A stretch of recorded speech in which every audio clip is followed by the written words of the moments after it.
Las opiniones vertidas en este espacio son de exclusiva responsabilidad de sus participantes.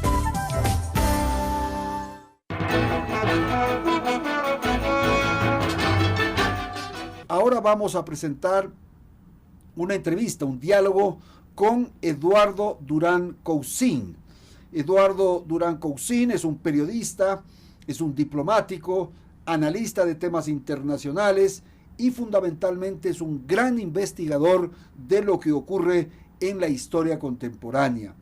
Ahora mismo el doctor Durán Cousin ha presentado el pasado día miércoles a través de un sistema virtual, ha presentado su último trabajo. Se trata del libro Colombia, el país de los extremos. Una investigación, de alrededor de 700 años de lo que ha ocurrido con Colombia y lo que es ahora ese país, esa nación. Eduardo, bienvenido. Gracias por estar en Radio Quito y en Platinum. ¿Por qué el interés? ¿Por qué la preocupación, el afán de estudiar Colombia, de trabajar sobre lo que ha ocurrido en ese país? Buenas tardes, te escuchamos. Buenas tardes, Andrés, muchas gracias por la entrevista. De hecho, en la memoria del pueblo ecuatoriano está presente la continuidad de incidentes que se producen en la frontera entre Ecuador y Colombia. El año pasado, un año y medio atrás, lamentábamos la muerte de periodistas, de 2 años ya, más de 2 años, la muerte de periodistas del equipo periodístico de diario El Comercio. Años atrás se dio la incursión que ultimó a Reyes dentro del territorio del Ecuador. Unos poquitos años antes se dio el problema de la fumigación con glifosato. En fin, desde la década de los 70 y 80 teníamos al M-19 que atravesó las fronteras del Ecuador incursionando en nuestro territorio, y de hecho pues es claro que Alfaro Vive, el único movimiento significativo de guerrilla que ha tenido el Ecuador, tenía hondas raíces en el M-19 colombiano. Es decir, se dan permanentemente vicisitudes que vinculan la problemática de Colombia con el Ecuador, incluso el narcotráfico, incluso la participación del Ecuador en 4 de las 8 grandes guerras civiles habidas en Colombia durante el siglo XIX. Entonces, esta es la razón de la investigación, pero al comenzar la misma, me di cuenta que la magnitud de las raíces de la problemática colombiana se van mucho más allá de los años inmediatos y hubo que tener la profundización que anotaba Andrés. Eduardo, y tú al indagar, al investigar lo que es Colombia, ¿empiezas en qué momento de la historia? Pretendía comenzar con el asesinato de Gaitán, pretendía comenzar con la guerra de los 1000 días, que fue la que enfrentó a liberales y conservadores y que hubo cerca de 100.000 muertos e involucró al propio general Eloy Alfaro, que apoyaba frontalmente al bando liberal. Pretendí comenzar durante la República, pero me fui dando cuenta que la violencia colombiana tenía ya somos de gravedad en la edad primitiva. Entonces hubo que retrotraerse al período precolombino, período en el cual existía ya abundante violencia en el territorio poblado por tribus indígenas, sobre todo a lo largo del río Cauca, en el Valle del Cauca y el Alto Magdalena, más allá de incluso de los enfrentamientos que existían en la sabana de Bogotá, en las cercanías de la sabana de Bogotá, entre los cacicazgos, como se denominaban, indígenas muiscas, y los grupos panques y los grupos indígenas de origen caribe que estaban hacia el río Magdalena y hacia el río Cauca. Es decir, para hacer esta investigación tuve que hacer una profunda indagación de toda la historia de Colombia. Esto que dije a la presentación o al inicio del diálogo, 700 años atrás, Eduardo. Así es, porque el problema que se da es de que, más bien dicho, la situación más que el problema, porque el libro se llama Colombia, el país de los extremos.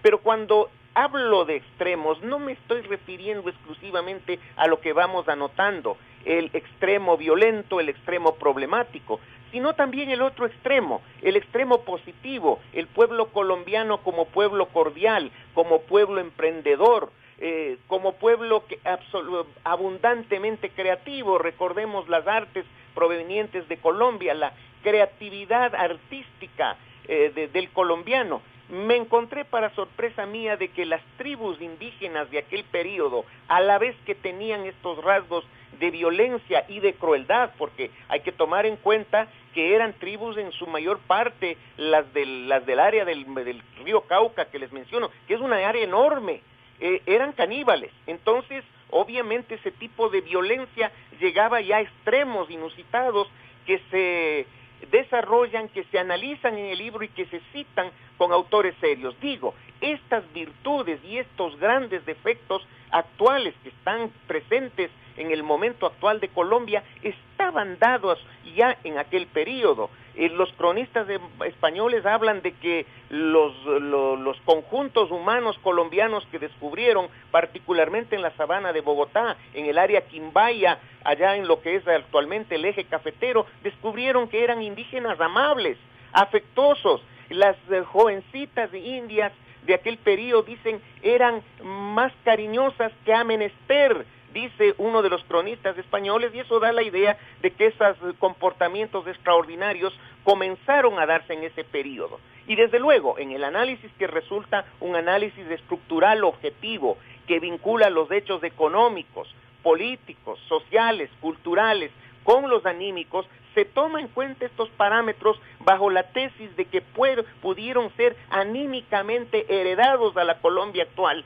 en el sentido tal de que procesos modernos semejantes trajeron al inconsciente colectivo que eventualmente podría reposar en el fondo de los colombianos al presente y potenciaron comportamientos actuales, que es una de las tesis que se maneja en el libro bajo el método sistémico de análisis. Eduardo, me interesa detenernos un minuto con esta pregunta en lo que ocurrió con la conquista y, bueno, la colonia. Quisiera saber hasta qué punto estas expresiones de la historia y de la presencia del Imperio Español en Colombia de modo particular marcó ciertos comportamientos, ciertas conductas, ciertas definiciones de ADN. Porque es evidente que en el caso de Ecuador aquello tuvo una trascendencia enorme. Mucho de lo que somos ahora dependemos o surge de la conquista. En el caso colombiano existió una situación similar, una influencia similar. Desde luego, Andrés, desde luego. Y en el libro se anota detalladamente en la relación concreta de la evolución histórica del país. La mixtificación. Hay una característica esencial que diferencia al Ecuador de Colombia, y es el hecho de que se produjo una rápida conjugación de lo indígena con lo español, y Colombia se convirtió en un país excepcionalmente mestizo en un sentido más hondo que el ecuatoriano, en el cual el mestizaje se dio en forma más tardía y en menor forma. Es decir, mientras la población ecuatoriana podríamos decir que es india y mestiza india en su mayoría, me refiero más allá de la calificación de indígena o ciudadano de ciudad, la característica del ecuatoriano es más mestiza india. En el caso colombiano tiende a ser mestiza, en el sentido de que tiene más de genéticamente de español que el resto del grupo que conforma Ecuador, Perú y Colombia. Entonces, en este sentido, tenemos un mayor adentramiento de lo hispánico dentro de la formación del pueblo colombiano. Pero más allá de la vicisitud, llamémosle genética, está el hecho de que Colombia efectivamente absorbe el impacto histórico dado por el proceso de colonización en una forma realmente gravísima, porque la explotación a la que le someten los encomenderos, los españoles en las minas a través de las mitas, etcétera, es una explotación deplorable, hasta tal punto que incluso muchos indígenas muchos indígenas colombianos del área de lo que se llamaba Real Audiencia de la Nueva Granada y después Virreinato de Nueva Granada, huyen hacia el Ecuador. Entonces, entre los indígenas nuestros, probablemente particularmente en la zona de Otavalo y de Quito hacia el norte, probablemente se da que estos indígenas nuestros tienen mixtificación con lo que se refiere los indios colombianos o neogranadinos, provenientes de esa región que huyeron hacia acá. Incluso en la colonia, estoy hablando de principios del siglo XVII, se les llamaba peinadillos y tenían que huir porque ese pobre pueblo explotado, vilipendiado hasta la muerte, no es que solamente eran explotados en vida, sino que es hasta la muerte, preferían huir, venir para acá por la gravedad de la explotación. Y allí mismo se forma una característica de la élite de Colombia, que es una élite absolutamente, ¿cómo podría decir?, captadora del poder. Es una élite que procura captar para sí todas las atribuciones, y en ese sentido, ese carácter hereda la élite colombiana y se transforma en una élite depredadora de la economía y la sociedad de Colombia, hasta tal punto que en el momento actual Colombia es uno de los países más desiguales de América Latina, y en muchos parámetros, sobre todo en el campo, incluso pasa a Brasil en el grado de desigualdad, y es por esta característica de la élite que es excluyente, es exclusivista, y los propios partidos colombianos, el Partido Liberal y el Partido Conservador, heredan este carácter excluyente, y es uno de los detonantes de las guerras civiles continuas en el 19 y de la terrible violencia que se provocó en el periodo que justamente se llama la violencia entre 1946 y 1960 aproximadamente, en que murieron cerca o alrededor de 200,000 colombianos. No existe una cifra precisa, es de acuerdo a la estadística, pero que probablemente es el suceso más violento dado en la historia de América Latina. Sí, evidentemente las élites, como tú dices, Eduardo, son clasistas, y eso es evidente, además de esta expresión o de esta vinculación, digamos así, al poder. Pero así como la historia marca a los pueblos, la geografía también establece conductas y comportamientos de sus habitantes. ¿Qué ocurre con la geografía colombiana, que tiene los dos océanos, y la marca que eso pudo haber provocado en ese país? Un punto cardinal dentro del análisis, Andrés, es un punto cardinal porque de hecho hay que comprender de que Colombia es sobre todo país de regiones. Hasta hace pocas décadas atrás eran verdaderos países pequeños que se englobaban bajo una administración central, y es producto de esta geografía tan diversa, tan diferenciada, atravesada por dos cordilleras y allende de dos mares. Colombia, para principios de cuenta, es conquistada por 5 expediciones de conquista española diferentes. El Ecuador es una y quizá una y media por la incursión, me parece, de Alvarado por la zona del Guayas, la que venía con Gonzalo Pizarro, la otra. Pero en el caso de Colombia son 5. Benalcázar desde aquí, Jiménez de Quesada desde el norte, Federman desde Venezuela, otra conquista que explora hasta el puerto de Benaventura y llega hasta lo que es la actual población de Atacames, que es el punto máximo de expansión colonial de la Nueva Granada en el intermedio colonial. Y estas regiones se desarrollan en forma autónoma, con una separación en sus vínculos muy grande, y provocan que el país sea un país desintegrado, o como le llaman los historiadores colombianos, desencuadernado. El Estado Nacional colombiano solamente alcanza a consolidarse realmente con el periodo tras la guerra de 1886, en el cual se da un proceso de restauración bajo el triunfo del partido conservador, y con el acceso del café como recurso económico fundamental que consolida el Estado Nacional colombiano. Inclusive hay que recordar que tan grande, tan grave fue el proceso de disgregación del país, que en determinado momento la estructura estatal colombiana era federal, se llamaron Estados Unidos de Colombia, y ese periodo abarca casi 30 años. Ok, Eduardo, ahora mismo por el interés que provoca un diálogo de esta naturaleza, hay una persona que ha tomado contacto con la emisora y que quiere hacer alguna pregunta, alguna acotación, en fin. Vamos a dar la oportunidad entonces a quien está en la línea, que ha llamado, a esta emisora. Desde luego, con el sí, mayor... perfecto, gracias Eduardo.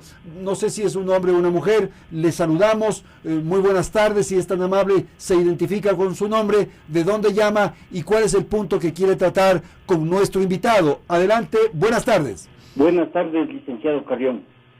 Felicitaciones siempre usted con estas entrevistas tan extraordinarias y tan importantes. Felicitaciones al doctor Eduardo Durán Coxín por haber escrito la historia de Colombia desde hace 700 años atrás. Admirado, impresionado, y para pedirle un favor al doctor, que tenga la bondad de escribir así la historia del Ecuador, cuando hoy estamos abandonados de la historia, inclusive porque quitaron de las escuelas y de los colegios esta materia tan importante que creaba, yo diría, hasta patriotismo, aparte del conocimiento, hasta patriotismo. Felicitaciones a ambos y muy gentil. José Ortiz Romero, desde el barrio El Dorado. Muchas gracias. Perfecto, saludos al barrio El Dorado. Gracias, José, por su participación. Y este es un desafío que te plantea José. Eduardo, por favor, te escuchamos. Gracias, Andrés. Es un desafío enorme, es un desafío grande, sobre todo porque el estudio bajo el método sistémico, Andrés y estimado amigo José, involucra años de investigación. Este libro me tomó investigarlo, desde luego no a tiempo completo, porque Andrés conoce y algunos radioyentes que me han seguido conocen que soy funcionario diplomático de Cancillería, la tarea en este caso de historiador, porque me ha tocado vincularme a este segmento importantísimo de las ciencias sociales, ha sido dado prácticamente entre las noches, los fines de semana, y una necesaria separación de la Cancillería en el periodo negativo del señor Ricardo Patiño. Entonces, es en esta vicisitud que puede producir un libro desde el año 2005, es decir, fueron 15 años de investigación. Obviamente, la historia ecuatoriana no guarda las complejidades dramáticas que tiene la historia de Colombia, pero sí es un reto. Vamos a tomarnos un descanso y quizá podamos emprender efectivamente una tarea que puede ser compleja, porque, mi estimado Andrés, el método sistémico de análisis científico involucra un reto terrible también en los resultados, porque al analizarse todo en su conjunto, se llega a conclusiones que a veces resultan insospechadas y pueden molestar a muchas personas. Seguro. En el caso de Colombia han tenido una extrema generosidad en comenzar a aceptar, y en algunos casos en aceptar las conclusiones y en la forma de trato que yo he hecho de su historia, porque hay que tomar en cuenta, como te anoto, que están ahí elementos económicos, políticos, culturales, psicológicos, anímicos, que a veces no gustan porque reflejan pues situaciones negativas también de un pueblo, y en ese sentido se convierte en un desafío el abrir para la lectura ciudadana un libro cuyas conclusiones pueden molestar, como se añade en el inicio mismo del estudio que acabé de terminar, y que un poquito de clarificación fue presentado para el público colombiano el día miércoles pasado. Haremos una presentación en Ecuador. Actualmente, como este libro se editó en la editorial La Carreta de Medellín, está pues impedido de pasar la frontera, porque esa frontera está cerrada, pero trataremos de pasar la cantidad de ejemplares suficientes que puedan satisfacer la lectura ecuatoriana de este vecino tan importante para nosotros. Eduardo, es absolutamente cierto que en algunas oportunidades las verdades incomodan, y descubrir verdades, descubrir lo que ha ocurrido en el pasado, lo que han ocurrido en las diversas etapas de la vida. Vamos a ir cerrando porque lastimosamente no hay tanto tiempo, pero quisiera yo conocer cuál es la apreciación que tú tienes para que un país tan extraordinario, tan maravilloso con unos valores culturales tan extraordinarios, con una geografía de lo que hablamos hace un instante también linda, muy hermosa, con esta expresión de música tan conocida, tan difundida universalmente. Un país con estas características tan maravillosas, como yo digo, ha tenido esta expresión de un Estado absolutamente débil, un Estado que no ha logrado consolidar en todo el territorio. ¿Qué ha ocurrido con la violencia, el delito, la delincuencia, el narcotráfico? En fin, ¿por qué es que se produjo esto? ¿Cuál es un poco la explicación que tú tienes? Por favor. Claro, Andrés, acabas de dar en el clavo con el elemento que explica en buena medida el por qué esta recurrencia en situaciones negativas y también positivas.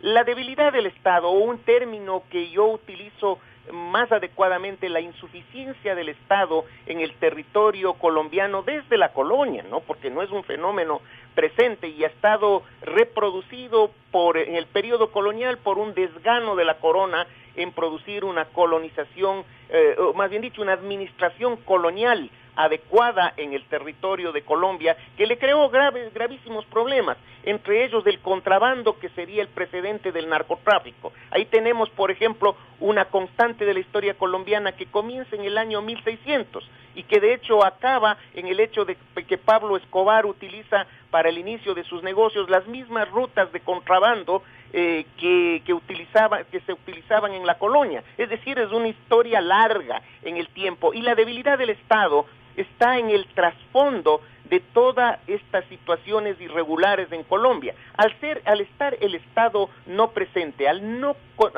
tener las fuerzas de seguridad colombianas, del ejército colombiano, el dominio de la fuerza, la dilucidación de los conflictos se los hace por la vía violenta en un territorio abandonado por parte del Estado. Allí, por esta razón, se explica la recurrencia al uso de la fuerza para la dilucidación política, con agentes de coyuntura que se van dando en el tiempo y que provocan una reconversión de la violencia. Guerras civiles en el 19, confrontación liberal conservadora moviendo a grupos de campesinos a través de la acción de los terratenientes y gamonales en la violencia, 1946-1960, que narraba, cuando los liberales y conservadores, para impedir una convulsión social en el campo y sobre todo sacar a la dictadura de Rojas Pinilla, establecen un restrictivo y otra vez excluyente Frente Nacional, dejan afuera del esquema político electoral a los grupos contestatarios, a la izquierda contestataria,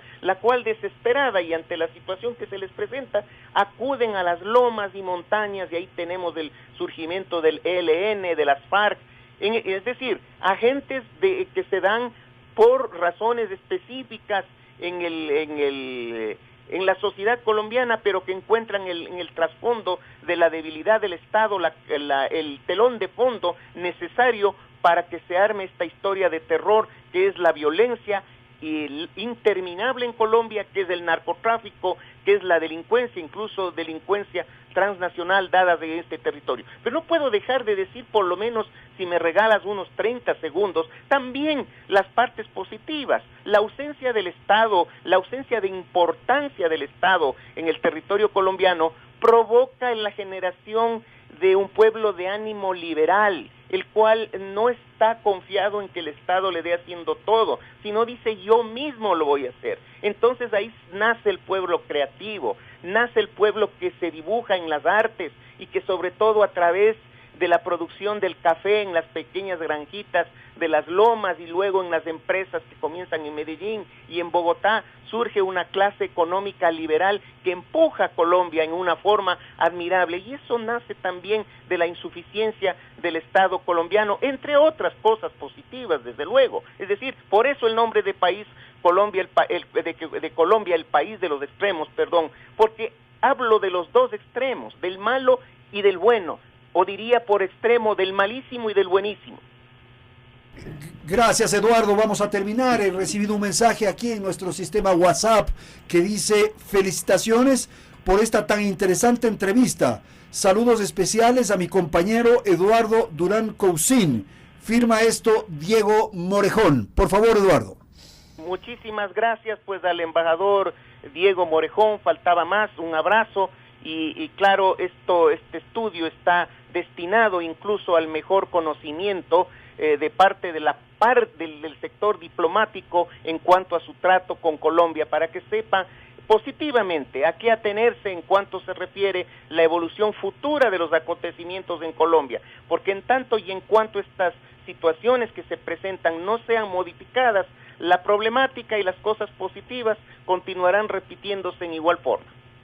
Señor, muchísimas gracias. Ha sido Eduardo Durán Cousin, es el autor de este libro que acaba de publicarse, que está ya en circulación en Colombia. Se hizo el lanzamiento el pasado día miércoles, cuyo nombre es Colombia, el país de los extremos. Un voluminoso libro que recoge la historia y estas capacidades de descifrar que tiene Eduardo para entender lo que ocurre con este país, que tiene justamente estos extremos, lo bueno y lo malo, que así se expresa desde el norte de nuestro Ecuador.